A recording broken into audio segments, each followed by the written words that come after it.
Prva svetovna vojna je z zaustavitvijo gradnje in preseljevanjem beguncev v mesto povzročila veliko pomanjkanje stanovanj.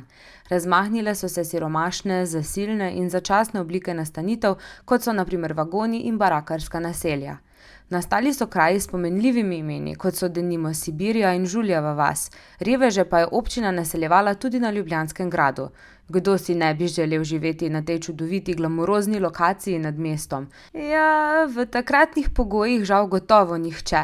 Bivališča so bila prenaseljena, vlažna, hladna in higiensko neustrezna.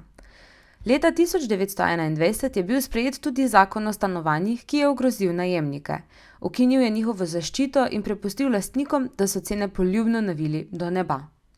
Obdobje med obema vojnama je bil čas velike gradbene aktivnosti, ki jo je gonila vse večja dobičkonosnost tako gradbenega kot nepremičninskega sektorja.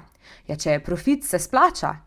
Eden od glavnih investitorjev je bil pokojninski zavod, ki je do leta 1941 postavil 20 večjih stanovanjsko-poslovnih stavb. Drugi pomemben akter na tem področju so bile stanovanjske zadruge. Tako gradnja privatnih akterjev kot tudi zadrug je bila večinoma namenjena rastočemu sloju uradnikov. Nižji sloji prebivalstva so o teh novostih lahko le sanjali. Socialno vprašanje delavstva je tako na prvem mestu reševala mestna občina. To obdobje tako zaznamujejo prvi začetki usmerjene mestne stanovanjske politike. Mestna občina je gradila predvsem na obrobju mesta, nastajale pa so večstanovanjske hiše ali pa skupine preprostih enodružinskih hiš z vrtom.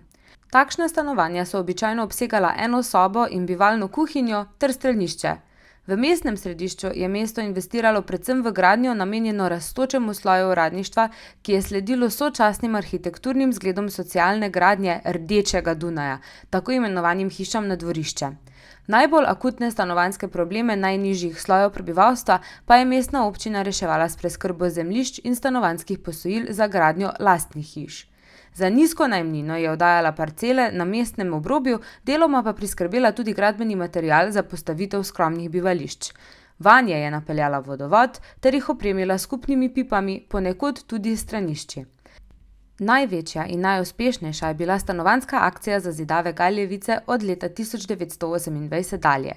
To je bila pravzaprav ljubljanska posebnost v primerjavi z drugimi srednjeevropskimi mesti. Precej več se je reguliralo in spodbujalo samo gradnje z oddajo poceni zemljišč in ugodnimi posojili kot pa gradilo.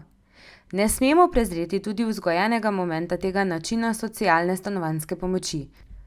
Delavec, ki mu nezdravo in razdrapano stanovanje, če ga sploh ima, danes ubija veselje do življenja in do dela, bo dobil veselo zavest, da si zida lasten dom in kadar bo v njemu, bo našel tam res domačnost, ki daje potrebno vedrost duha in telesa. Tak delavec bo skrbno, mirno in pametno živel, hranil svoj zaslužek, ga rad dajal za svojo hišico, tak delavec bo priden, zvest in občini hvaležen, na občino bo iskreno navezan. Delo naših občinskih delavcev bo efektnejše, manj bo bolezni in drugih težav med delavci, kar pomeni tudi za občino velik dobiček.